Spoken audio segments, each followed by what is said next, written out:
దేవుని గ్రంథమైన బైబిల్లో నుండి ఎఫెసీయులకు రాసిన పత్రిక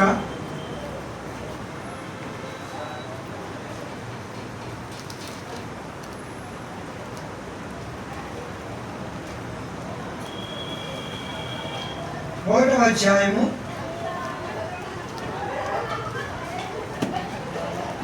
1వ అధ్యాయంలో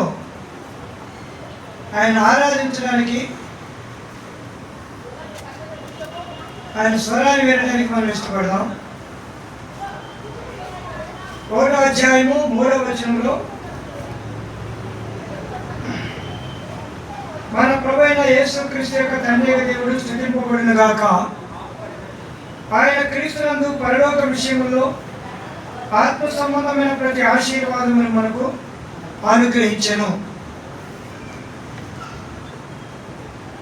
ఒక వ్యక్తిని కనపరచాలి అంటే ఆ వ్యక్తి మనకేదో ఉపకారం చేయాలా, లేదా సహాయపడాలా.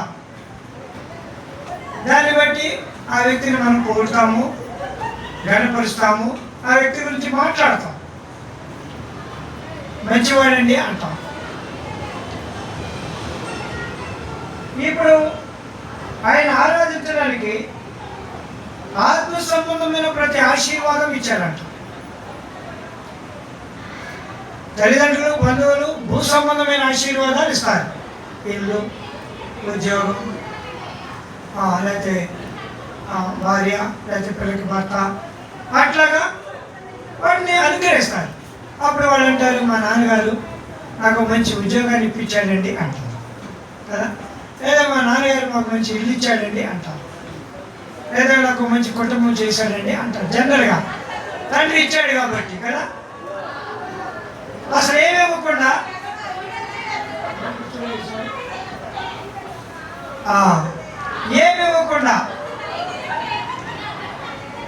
మా తండ్రి ఎట్లా అట్లా అని చెప్పాలంటే రాదు కదా. ఈయన తండ్రి అయిన దేవుడు యేసుక్రీస్తు ద్వారా మనకి పరిసంబంధమైన ప్రతి ఆశీర్వాదాన్ని ఇచ్చాడు. కాబట్టి ఆయన ఏమి ఇచ్చాడు అవి కానీ చూస్తే ఆయన ఆరాధించుకోవడం మనం అడలేదు. మనోకరంగా భూ సంబంధమైనవి అవి కూడా ఇచ్చాడు, అది వేరే విషయం. వాటికంటే కూడా, ఎందుకంటే ఆత్మ సంబంధమైన ఇచ్చాడు దేవుడు. ఆత్మ కనుక ఆయన ఆరాధించేవారు ఆత్మతోనూ సత్యంతోనూ ఆరాధించాలి. ఇప్పుడు భూ సంబంధమైన ఇంట్లో ఉన్నప్పుడు ఈ ఇంటిని వర్ణించుకుంటూ ఆ వ్యక్తి తండ్రిని కనపరుస్తాడు. ఆత్మ సంబంధమైన పొందినప్పుడు ఆత్మ సంబంధమైన ఘనతను ఆ దేవునికి మనం ఇచ్చే వారంగా ఉంటాం. కాబట్టి ఏమి ఇచ్చాడు? మొట్టమొదటి ఈ 4-6 వచనాలు ఆఖరి భాగంలో ఆయన ప్రేమ చేత ఆయన క్రీస్తులో మనల్ని ఏర్పరచుకొని ఉన్నాడు. ఫస్ట్ ఆఫ్ ఆల్ ఆయన మనం ఏం చేసినాడంటే ఏర్పాటు చేసుకున్నాడు. చూసింది, ఎలెక్టింగ్. ఇది ఆయన ఆత్మ సంబంధంగా మనకిచ్చింది. కొరింథీయులకు రాసిన పత్రికలో మన స్థితి ఎట్లా ఉందో ఆయన ఎక్కడి నుండి ఎలా తీసుకొచ్చాడో చూస్తాం. 1వ అధ్యాయము 26వ వచనంలో ఇలా ఉంటుంది. 1 కొరింథీ 1:26. సహోదరులారా, మిమ్మల్ని పిలుపును చూడండి.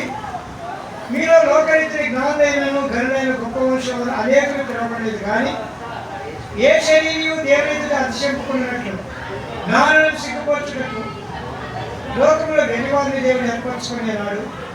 బలవంతులైన వారిని సిగ్గుపరచుటకు లోకంలో బలహీనమైన వారిని దేవుడు ఏర్పరచుకునేవాడు.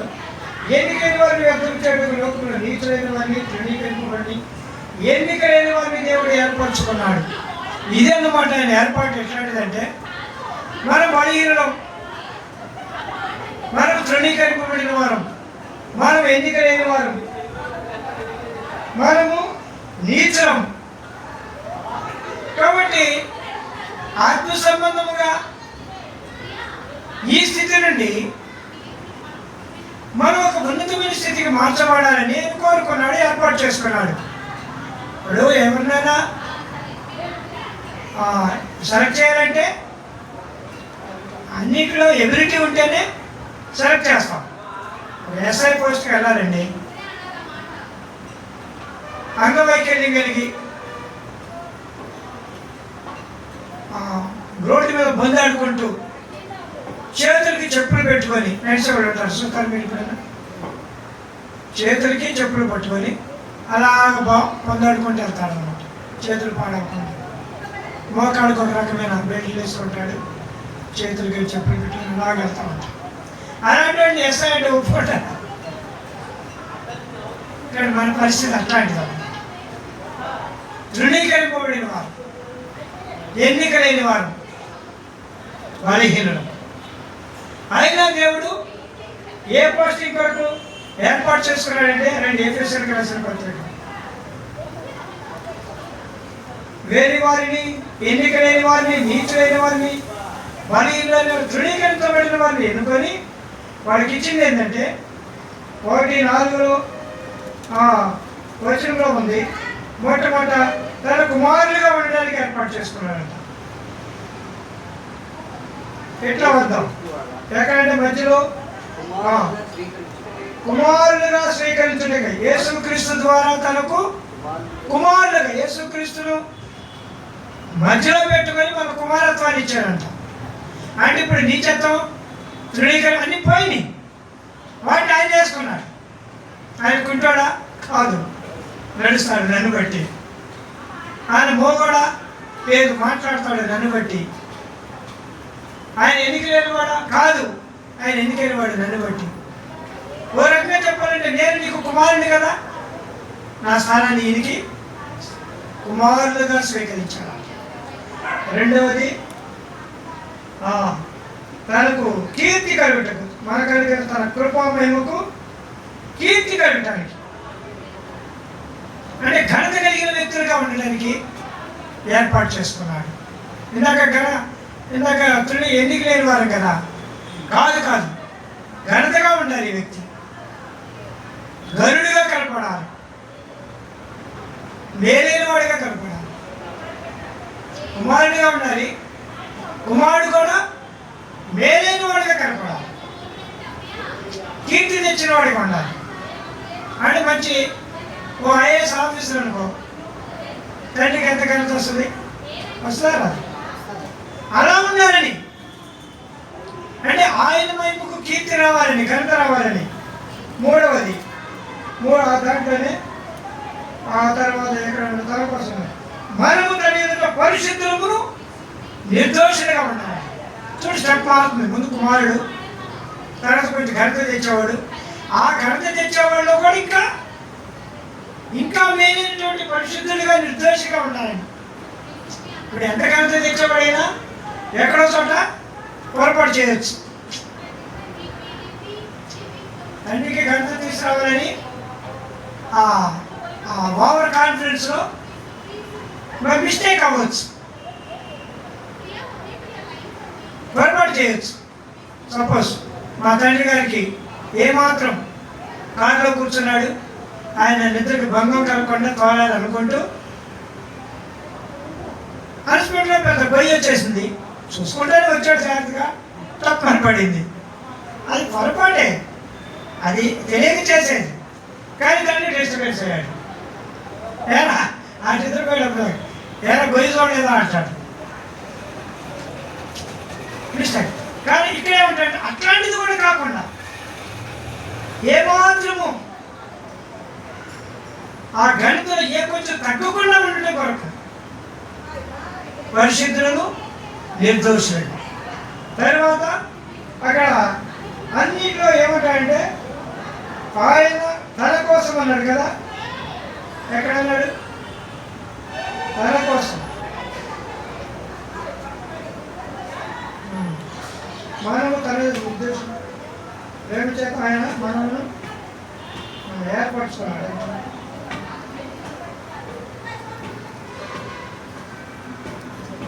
ఎక్కడండి? తన కోసమే ఎన్నుకున్నాడండి. మనం తన కోసం ముందుగా మనం ముందుగా తన కోసం ప్రాముఖ్యమైనది. ఆయన ఏర్పరచుకోలేదు. ఎందుకంటే మళ్ళీ వస్తున్నాను, కుమారులుగా ఉండడానికి. కుమారుల్లో కూడా కీర్తి కలిగిన కుమారులుగా ఉండడానికి.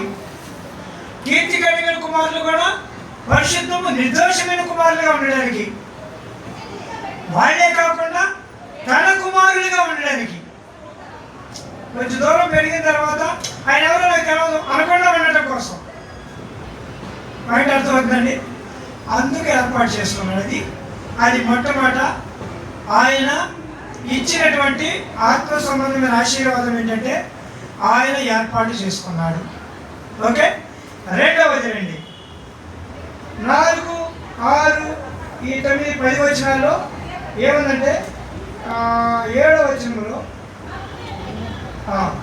దేవుని కృపా మాధుర్యంగా బట్టి ప్రియులందు ఆయన రక్తం వల్ల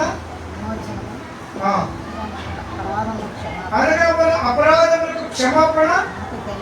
కాబట్టి రెండవది మనకి ఏమి ఇచ్చాడంటే ఆశీర్వాదం, అపరాధం నుండి క్షమించాడు, తీసుకొచ్చాడు, కుమారులుగా తీసుకొచ్చాడు.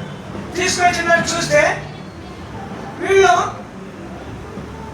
నా స్వరూపం, నా ఘనత, నా పరిశుద్ధత రావాలంటే ఇతడికి ఏదో చేయాలి. ఏం చేశాడంటే తన రక్తం వల్ల అపరాధములన్నింటినీ క్షమించాడు. ఓ రకంగా చెప్పాలంటే ఇది దత్తపుత్రపు ఆత్మ అంటారు దీన్ని. నువ్వెంతో బలహీనుడు అయినా నా రక్తం ద్వారా నిన్ను ఇప్పుడు ఎట్లా కడిగాడు, ఎట్లా కుమారుగా స్వీకరించాడు అనేది అది కూడా మరో ప్రశ్న. కాబట్టి తన రక్తం వల్ల అపరాధములన్నింటినీ క్షమించేశాడు. ఇది రెండవ ఆత్మ సంబంధమైన ఆశీర్వాదం. ఈ క్షమించడం కొరకు ఆయన కొన్ని ఎరిగాడు. ఏమి ఎరిగాడంటే మొట్టమొదటిగా 4వ వచనంలో ఉచితముగా మనకు అనుగ్రహించాడంటే దీని కొరకు ఏమి క్రయం లేదు. రక్తం కార్చేటప్పుడు, రక్తం చిందించేటప్పుడు ఏమి క్రయం లేదు, ఉచితంగా ఇచ్చాడు. తరువాత తన చిత్త ప్రకారం ఇచ్చాడు, ఇష్ట ప్రకారం ఇచ్చాడు. అదే 4వ వచనంలో తన చిత్త ప్రకారమైన అంట. ఉచితంగా ఇచ్చాడు, ఇష్టపూర్వకంగా ఇచ్చాడు. రక్తాన్ని ఇచ్చేటప్పుడు రక్తాన్ని వాడు అది బలవంతం పెడుతున్నారని వెళ్ళేవాడు ఎవడని ఉంటాడా? బ్లడ్ బ్యాంక్ దగ్గర పడుకుంటాడు హాయిగా, వాటి ఇంకా కావంటాడు. బలవంతం అంటారా మా బాబు రక్తం ఇచ్చేవాడికి? ఒకవేళ డాక్టర్ వచ్చేవయ్యా నీకు ఏంటి బ్లడ్ ఇవ్వటానికి వచ్చావేంటి అంటే ఆయన బలవంతంగా తీసుకొచ్చాడంటే ఆ తీసుకొచ్చిన వాడిని జైల్లో పెడతాడు. ఎక్కించే డాక్టర్లు కూడా తీసుకొని పెడతాం. ఇప్పుడు సామాన్యంగా పెళ్లి చేసేటప్పుడు అడుగుతావు కదా, నీకు ఇష్టమైన అడుగుతావు లేదా? కష్టంగా వచ్చిందంటే అది పెద్ద ఇబ్బంది అవుతుంది. కాబట్టి ఇప్పుడు ఉచితంగా ఇచ్చాడు, దానికోసం ఏ క్రైము లేదు. రెండవది ఏ కండిషన్ లేకుండా ఉచితంగా, తర్వాత ఇష్టం ప్రకారంగా ఇచ్చాడు. మూడవది ఎట్లా ఇచ్చాడంటే చూడండి, అక్కడ ఏమంటాడు చెప్తాను, కృపామహిమకు కీర్తి కలగడానికి అంటాడు. కృపామహిమలు అంటాడు. సరే, ఇంకా కొంచెం 8, 9 వచనంలో తన దయా సంకల్పం చొప్పున అంటాడు. దయను బట్టి ఇచ్చాడు. సంకల్పం అంటే అర్థం కాదులే, ఆ మాట పక్కన పెడదాం. సంకల్పం అంటే ఇదేదో కొత్త మాటలాగా ఉందనుకుంటాం. దయ చొప్పున ఇచ్చాడు. మనకు అర్థమయ్యే భాషలోనే అర్థం ఆరాధనకి. పెద్ద కష్టంగా ఆ ఎరుకుల్లో నుండి వెళ్ళొద్దు, క్లియర్గా వెళ్దాం. మొట్టమొదట ఉచితంగా ఇచ్చాడు. రెండవది ఎట్లా ఇచ్చాడు? తన ఇష్ట ప్రకారంగా ఇచ్చాడు. మూడవది తన దయ చొప్పున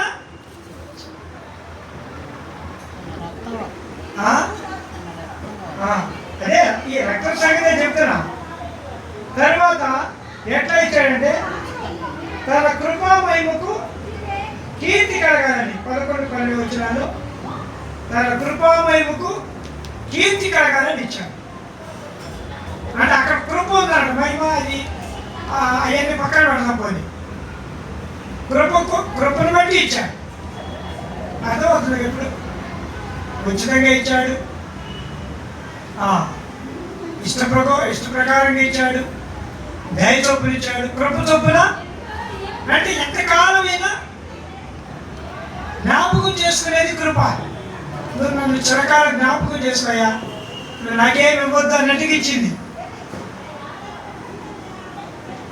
వాడు మొట్టమొదటి ఏర్పాటు చేసుకున్నాడు. రెండవది రక్తము, రక్తం ద్వారా పాప క్షమాపణ. మూడవది రండి,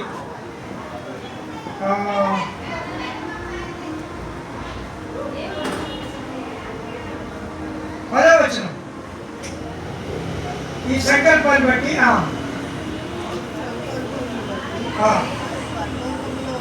పరలోకములో కానీ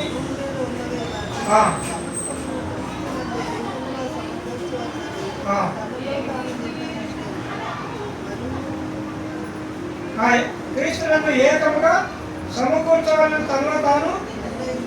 కాబట్టి మూడవది ఏం చేశాడంటే క్రీస్తునందు సమస్తమును సమకూర్చాలి. ఇది సమకూర్పునిచ్చాడు.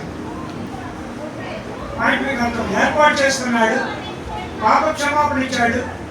ఇప్పుడు ఇంత అనుకున్నట్టుగా అన్నీ ఇచ్చాడు. అంటే భూమి మీద ఉన్నవి కానీ పరలోకంలో ఉన్నవి అన్నీ కూడా మన సొంతం చేయాలండి.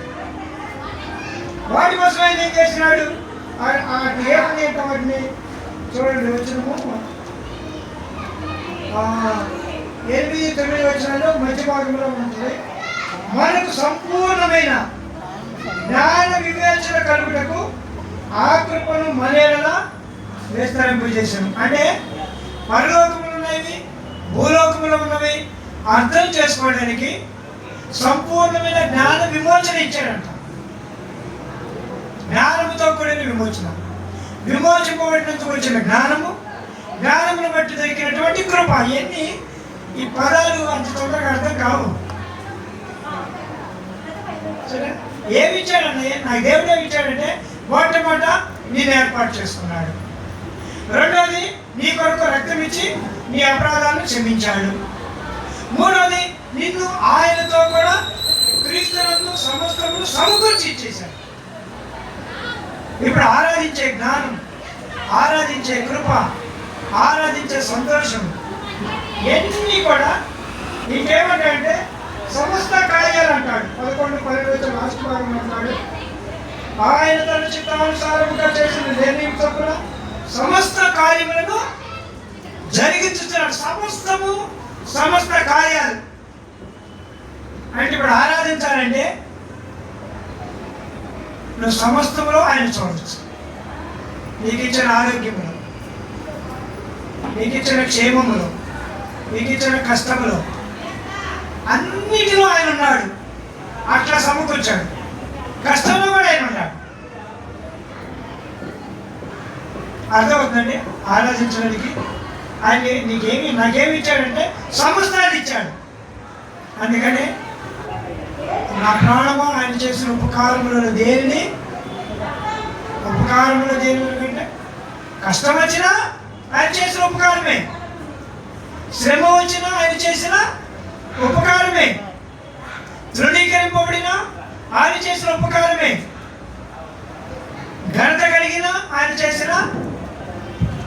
కాబట్టి భూమి మీద ఉన్నది, పరలోకం మీద మనకు సమస్తములు క్రీస్తునందు ఏకము చేసినాడు. అర్థమవుతుంది? ఇప్పుడు ఆయన ఏకం చేశాడు. ఇదేంటి అని ప్రశ్న లేకుండా, ఇటెందుకు అయింది అని అనుమానం లేకుండా చేశాడు. ఎంత ఆశ్చర్యమైనటువంటి క్రియ ఇది. తప్పమని పడిపోయావు. ఎందుకు పడిపోయాను అనుకోమాకు. అనుకోకుండా పర్వత శిఖరానికి ఎక్కేసావు. ఎట్ట ఎక్కాను అనుకోమాకు. మెట్ట ఎక్కడం వారికి సులువే, పడగొట్టడం కోవడానికి. కాబట్టి అది సమస్త కార్యాలంటే, సమస్తములు సమకూర్చడం అంటే అది. అంటే సమస్తాన్ని సమకూర్చి నీకు ఇచ్చాడు. ఎక్కడ చూసినా నేను ఉంటా, నీకు నీ పరిస్థితులన్నింటిలో నేను నీకు తోడుగా నీ ముందు ఉంటా, నీతో కూడా ఉంటా, చివరి వరకు నడిపిస్తా. అదేగా ఈ సంవత్సరం వాగ్దానం.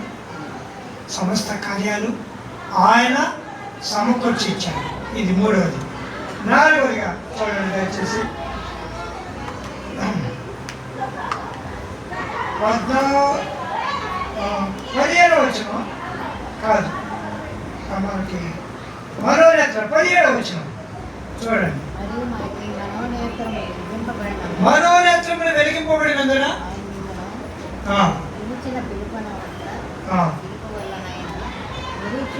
నిరీక్షణ ఎట్టిదో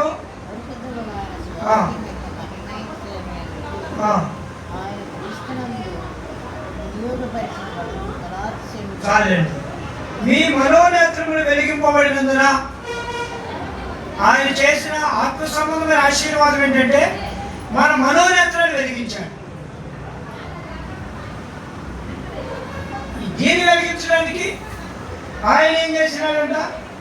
పరిశుద్ధ స్వాస్యాన్ని చూపించాడు, అక్కడ మధైశ్వర్యాన్ని చూపించాడు, అక్కడ బలాతిశయాన్ని చూపించాడు. మనోనేత్రాలు వెలిగింపబడితేనే ఆయన బలాతిశయం, ఆయన కృపాతిశయం, ఆయన కృపా మహిమ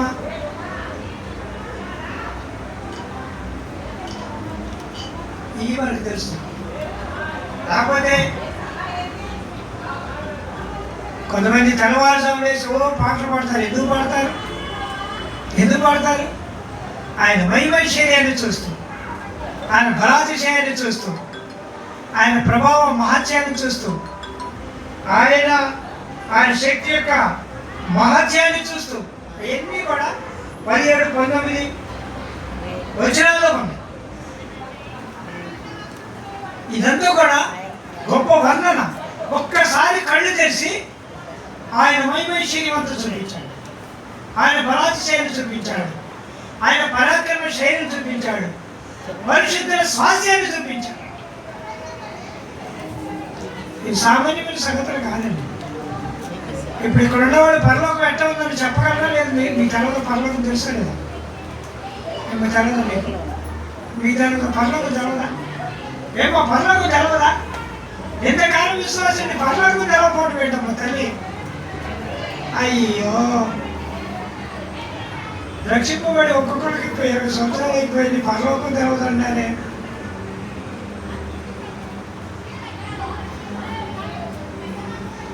పరలోకాన్ని ఆత్మతో చూడాలి. మరి పాడతాం కదా, మా పరలోకము నా దేశం అని పాడతా.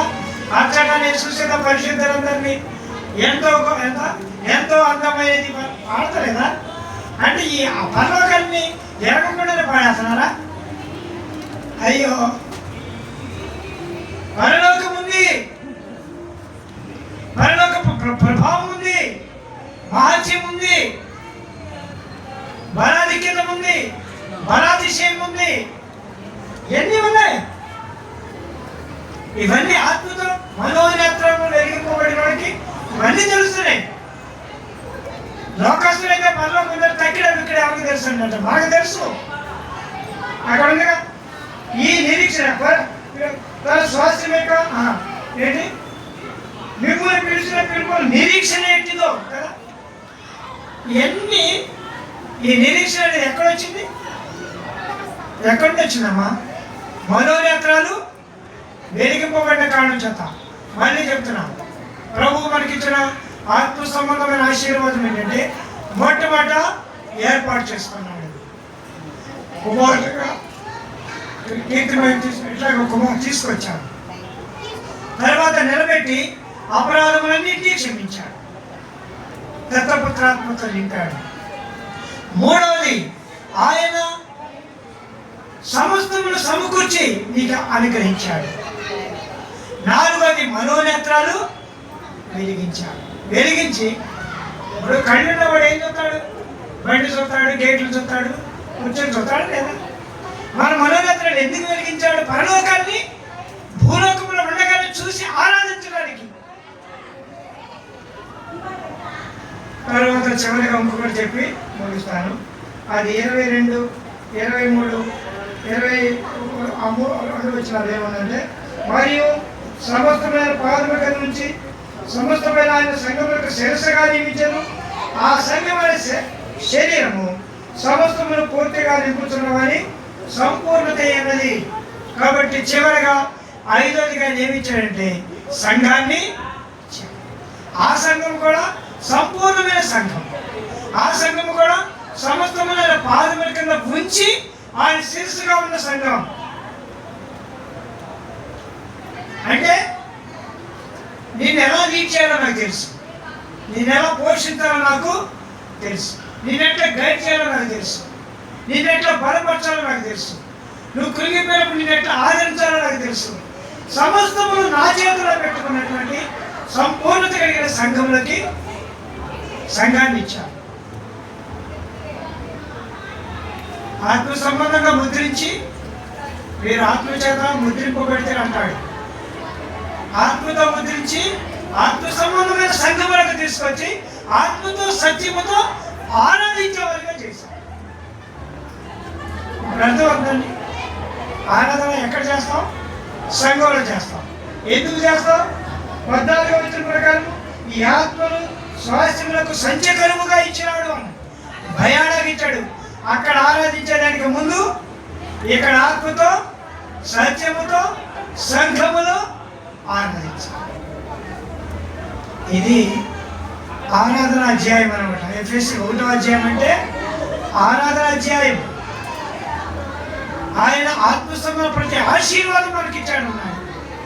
ఏమిచ్చాడో చూశాడు. ఆయన ఏర్పాటు చేసుకున్నాడు కుమారుడు. మన అపరాధములను తన రక్తంతో క్షమించి క్షమాపణ విమోచన ఇచ్చాడు. సమస్తము పరలోకములు భూలోకములు అన్నింటినీ సమకూర్చి నీకు ఇచ్చాడు. తరువాత మనోనేత్రాన్ని వెలిగించాడు. అన్నీ పెట్టాము ఇక్కడ. చూడడానికి కళ్ళు తెరిసేగా, లేదా ఎట్లా చూస్తాం? మనోనేత్రాన్ని వెలిగించి చూపించాడు. ఇది నీకు ఇచ్చింది, సమస్తమును సమకూర్చింది చూడు. ఇక్కడ పరిశుద్ధులు ఉన్నారు చూడు, పట్టణం ముందు చూడు, ఆరాధికులు ఉన్నారు చూడు, ఆత్మ సంబంధమైన సంతోషం ముందు చూడని మనోనేత్రాన్ని వెలిగించాడు. సంఘాన్ని చూసాలి. కాబట్టి ఇన్ని ఇచ్చిన ప్రియ ప్రభుకు మనం ఏమి ఇచ్చి రుణం తెలుసుకుంటాం. కాబట్టి పూర్ణ హృదయం సంపూర్ణమైన సంఘాన్ని ఇచ్చాడు. మరి సంఘం కూడా అసంపూర్ణమైన సంఘం కాదు. ఆయన చేత సమస్తమును పూర్తిగా నింపుతున్నవని ఆయన సంపూర్ణత ఇది. మీరు చూసినా ఆయన కనపడతాడు ఆరాధనలో. ఆయన కళ్ళ దెబ్బలు, ఆయన మండ కిరీటం, ఆయన శిలువ మేకులు, ఆయన బళ్ళెపు పోటు. సంఘం అనేది ఆయన సంపూర్ణత. అంటే ఆయన బళ్ళెపోటు, ఆయన రక్తం, క్రయధనం, ఇదంతా కూడా సంఘంలో ప్రవహిస్తూ మనల్ని ఆరాధికులుగా చేస్తుంది. అది సంపూర్ణత. కాబట్టి ప్రియ ప్రభును కొద్దిసేపు వాక్య పెరుగులో ఆరాధిద్దాం, హెచ్చిద్దాం. నేను నా కొరకు ఇచ్చిన ఆత్మ సంబంధమైన ఆశీర్వాదాలకు నేనేం చెల్లిస్తానని చెప్పి ప్రభు ఎదుట సాగిపోతాను. ప్రభు మనకు సహాయపడినగా.